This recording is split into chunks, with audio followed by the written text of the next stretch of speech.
Hey, let's learn how to easily create dynamic blocks that we see on the screen. Great idea. Let's get started. Select the objects you want to block. Block.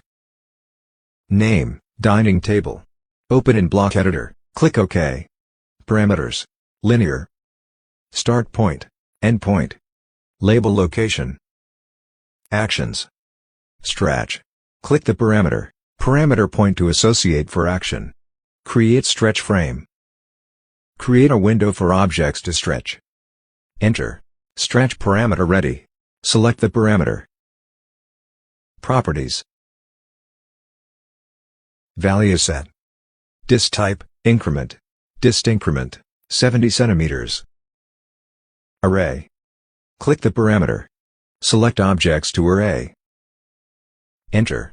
Distance between columns, 70 centimeters. Open/save. Save block. Close Block Editor. Wow, I'm going to use this a lot. You're a robot, you won't need it. True, but you're also a robot. Soon we will take away people's jobs. Thanks for watching. See you in the next tutorial.